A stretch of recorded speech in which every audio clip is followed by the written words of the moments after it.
इस साल बारिश उत्तर भारत में आफत बनकर सामने आई है।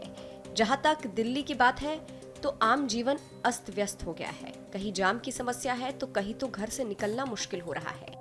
दिल्ली में बारिश की वजह से जहां एक तरफ सड़कों पर पानी भरा है तो दूसरी तरफ यमुना नदी का जलस्तर बढ़ने से बाढ़ का खतरा भी बढ़ रहा है।